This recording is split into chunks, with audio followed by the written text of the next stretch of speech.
നമസ്കാരം.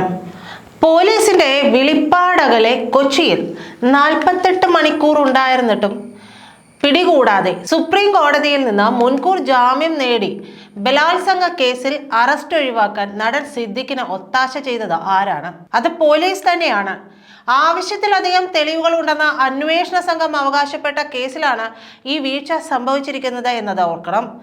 ആദ്യ ദിവസം തന്നെ കൊച്ചിയിലെ ഹോട്ടലിൽ സിദ്ദിഖിനെ കണ്ടെത്തിയെന്നും മൊബൈൽ ലൊക്കേഷൻ കണ്ടെത്തിയെന്നുമൊക്കെ പോലീസ് വീരവാദം പറഞ്ഞിരുന്നു. ഹോട്ടൽ വളഞ്ഞ് അറസ്റ്റ് ഉടനുണ്ടാവുമെന്ന് വരെ മാധ്യമങ്ങൾക്ക് പോലീസ് വിവരവും നൽകിയതാണ്. 48 മണിക്കൂർ സിദ്ദിഖ് അവിടെ ഉണ്ടായിരുന്നു. പിന്നീട് അവിടെ നിന്ന് കടന്നു. ദിവസങ്ങൾ കഴിഞ്ഞിട്ടും സിദ്ദിഖിനെ പിടികൂടാനായില്ല. ഇതിനിടെ സിദ്ദിഖിന്റെ മൊബൈൽ ഓൺ ആവുകയും നിരന്തരം ആരോടൊക്കെയോ സംസാരിക്കുകയും ഒക്കെ ചെയ്തു. എന്നിട്ടും ടവർ ലൊക്കേഷൻ മനസ്സിലാക്കാൻ നമ്മുടെ പോലീസിന് കഴിഞ്ഞില്ലത്രേ. രാജ്യം വിടാതിരിക്കാൻ വിമാനത്താവളങ്ങളിൽ ലുക്കൌട്ട് നോട്ടീസ് ഇറക്കിയ പ്രതിയോടായിരുന്നു പോലീസിന്റെ ഈ മൃദു സമീപനം എന്നത് ഓർക്കണം. ബലാത്സംഗ കേസിൽ നടൻ സിദ്ദിഖിന് അങ്ങനെ ഇടക്കാല ആശ്വാസം നൽകിയിരിക്കുകയാണ് സുപ്രീം കോടതി. നടന്റെ അറസ്റ്റ് 2 ആഴ്ചത്തേക്കാണ് കോടതി തടഞ്ഞത്. അതിന് ജസ്റ്റിസുമാരായ ബെല എം ത്രിവേദി, സതീഷ് ചന്ദ്ര ശർമ്മ എന്നിവരുൾപ്പെട്ട ബെഞ്ചാണ് ജാമ്യാപേക്ഷ പരിഗണിച്ചത്. കേസ് വിശദമായി തന്നെ അവർ കേട്ടു. അതിനുശേഷം അന്തിമ വിധി പ്രസ്താവിക്കാമെന്നാണ് കോടതി വ്യക്തമാക്കിയിരിക്കുന്നത്. മുതിർന്ന അഭിഭാഷകനായിട്ടുള്ള മുകുൾ റോത്തഗിയാണ് ഇക്കുറി ഹാജരായത്. അതിനു മുൻപെല്ലാം വേണ്ട കാര്യങ്ങൾ ചെയ്തത് മുഴുവൻ ജൂനിയർ ആയിട്ടുള്ള രഞ്ജിത റോത്തഗിയായിരുന്നു. സമ്പന്നന്മാർക്കും സ്വാധീനമുള്ളവർക്കുമൊക്കെ ഒരു നീതിയും സാധാരണക്കാർക്ക് മറ്റൊരു നീതിയും എന്ന ആക്ഷേപമാണ് ഇതോടെ ശക്തമായത്. സിദ്ദിഖിനെതിരെ ജീവപര്യന്തം തടവ് കിട്ടാവുന്ന ബലാത്സംഗം IPC 376, 2 വർഷം തടവ് ശിക്ഷയുള്ള ഭീഷണിപ്പെടുത്തൽ 506 എന്നീ വകുപ്പുകളൊക്കെയാണ് ചുമത്തിയിട്ടുള്ളത്.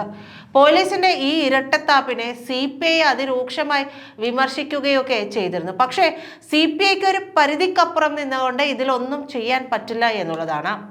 ബലാത്സംഗം അടക്കം കടുത്ത കുറ്റങ്ങൾ ആരോപിക്കപ്പെട്ട പ്രതിയെ പിടികൂടുന്നതിൽ അന്വേഷണ സംഘത്തിന് അമാന്തമുണ്ടായോ എന്ന സംശയമുണ്ടെന്നാണ് CPI മുഖപത്രമായിട്ടുള്ള ജനയുഗത്തിലെ മുഖപ്രസംഗത്തിൽ CPI വിമർശിച്ചത്.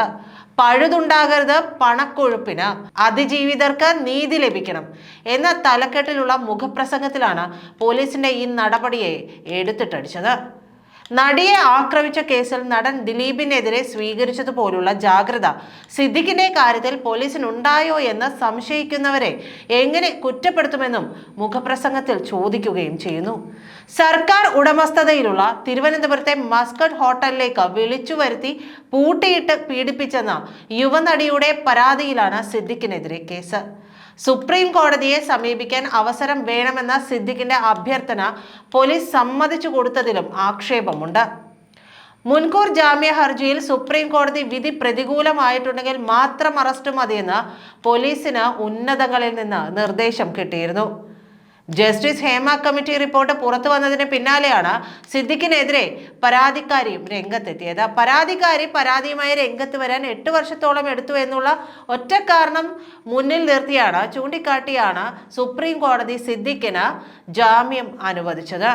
റിപ്പോർട്ട് പുറത്തുവിടാതെ 5 വർഷത്തോളം, അതായത് ഹേമ കമ്മിറ്റി റിപ്പോർട്ട് പുറത്തുവിടാതെ 5 വർഷത്തോളം പൂഴ്ത്തിയത് മലയാള സിനിമയിലെ വമ്പന്മാർക്കടക്കം ഒത്തുതീർപ്പുകൾ ഉണ്ടാക്കാൻ അവസരം നൽകാനാണെന്നൊക്കെ ആദ്യമേ ആരോപണമുണ്ടായിരുന്നു. എന്നിട്ടും സിദ്ദിഖ്, മുകേഷ്, ഇടവേള ബാബു, സംവിധായകൻ രഞ്ജിത്ത് എന്നിവർക്കെതിരെ അടക്കം ലൈംഗികാരോപണ കേസുകൾ വന്നു. സൂപ്പർ താരത്തിനെതിരെ അടക്കം യുവനടി ആരോപണം ഉന്നയിച്ചെങ്കിലും പിന്നീട് പരാതിപ്പെടാനില്ലെന്ന് നിലപാടും മാറ്റി. ഹേമ കമ്മിറ്റി റിപ്പോർട്ടിന്റെ പൂർണ്ണരൂപം പോലീസ് പരിശോധിച്ചെങ്കിലും വമ്പന്മാർക്കെതിരെ അടക്കം സ്വമേധയാ കേസെടുക്കേണ്ടെന്ന് അങ്ങ് സ്വയം തീരുമാനിക്കുകയാണ് ഉണ്ടായത്. താൻ നിരപരാധിയാണെന്നാണ് സുപ്രീം കോടതിയിലെ ഹർജിയിൽ സിദ്ദിഖ് പറയുന്നത്. മുൻകൂർ ജാമ്യം നിഷേധിച്ച ഹൈക്കോടതിയുടെ നിരീക്ഷണങ്ങളെ ഹർജിയിൽ ചോദ്യം ചെയ്യുകയും ചെയ്തിട്ടുണ്ട്. നടനെതിരെയുള്ള ആരോപണങ്ങൾ പരിശോധിക്കുമ്പോൾ പ്രഥമ ദൃഷ്ട്യാ തന്നെ കുറ്റം ചെയ്തുവെന്ന സൂചനയാണുള്ളതെന്ന് ഹൈക്കോടതി നിരീക്ഷിക്കുകയും ചെയ്തു. ഇതടക്കമുള്ള നിരീക്ഷണങ്ങളെയാണ് സിദ്ദിഖ് ഹർജിയിൽ ചോദ്യം ചെയ്തതും. താൻ നിരപരാധിയാണെന്നും ക്രിമിനൽ പശ്ചാത്തലമില്ലെന്നുമാണ് ഹർജിയിൽ പറഞ്ഞത്. തെളിവ് ശേഖരത്തിന് അറസ്റ്റോ കസ്റ്റഡിയിൽ ചോദ്യം ചെയ്യലോ ആവശ്യമില്ലെന്ന് കൂടി ചൂണ്ടിക്കാട്ടുകയും ചെയ്യുന്നു. സിനിമാ മേഖലയിലെ അമ്മ WCC സംഘടനകൾ തമ്മിലുള്ള തർക്കത്തിന്റെ ഫലമാണ് പീഡനക്കേസ്. WCCയുടെ ഉറച്ച അംഗമാണ് അതിജീവിതയെന്നും ഹൈക്കോടതിയിൽ സമർപ്പിച്ച ഹർജിയിലും സിദ്ദിഖ് ചൂണ്ടിക്കാട്ടിയിരുന്നു. എന്നാൽ ഇത് വലിച്ചെറിയുകയാണ് ഹൈക്കോടതി ചെയ്തത്. 2019 മുതൽ പരാതിക്കാരി സാമൂഹിക മാധ്യമങ്ങളിലൂടെ അടക്കം ആരോപണം ഉന്നയിക്കുന്നുണ്ട്. പരസ്പര വിരുദ്ധമായ മൊഴികളാണ് നൽകുന്നതെന്നാണ് സുപ്രീം കോടതിയിൽ സമർപ്പിച്ച ജാമ്യാപേക്ഷയിൽ സിദ്ദിഖ് പറഞ്ഞത്. താൻ ഏതെങ്കിലും തരത്തിലുള്ള ഭീഷണി മുഴക്കിയതായി തെളിവില്ല. ലൈംഗിക ശേഷി പരിശോധന വേണമെന്ന് പറഞ്ഞ് കസ്റ്റഡിയിലെടുക്കാനുമാകില്ല. 65 വയസ്സുള്ള മുതിർന്ന പൗരനാണ്. അന്വേഷണവുമായി സഹകരിക്കാം, സാക്ഷികളെ സ്വാധീനിക്കില്ല, തെളിവുകൾ നശിപ്പിക്കുമെന്നും ആശങ്ക വേണ്ട. ഏതു ജാമ്യ വ്യവസ്ഥയും സ്വീകാര്യമാണെന്നും സിദ്ദിഖിന്റെ ഹർജിയിൽ പറയുന്നു. ഇതിലാണ് സത്യത്തിൽ 2 ആഴ്ചത്തേക്ക് സിദ്ദിഖിന്റെ അറസ്റ്റ് തടഞ്ഞ് സുപ്രീം കോടതി ഉത്തരവിട്ടത്. പക്ഷേ ഇതിൽ കേസന്വേഷണം നടക്കുമെന്നുള്ളത് നമുക്ക് അറിയാവുന്ന കാര്യമാണ്. ആ 4 പുലിക്കുട്ടികളുണ്ടല്ലോ, അവരാണ്, വനിതാ പുലിക്കുട്ടികളാണ് കേസ് അന്വേഷിക്കുന്നത്. അവർക്ക് ഇവിടെ വരെയൊക്കെ ഈ കേസ് അന്വേഷിക്കാമെന്നുണ്ടെങ്കിൽ സിദ്ദിഖിന് സ്വാഭാവികമായിട്ടുള്ള രീതിയിൽ ഒരു ശിക്ഷ വാങ്ങിക്കൊടുക്കാനും ഈ പുലിക്കുട്ടികൾക്ക് കഴിയുമെന്ന് തന്നെയാണ് നമ്മൾ വിശ്വസിക്കേണ്ടത്, പ്രതീക്ഷിക്കേണ്ടതും.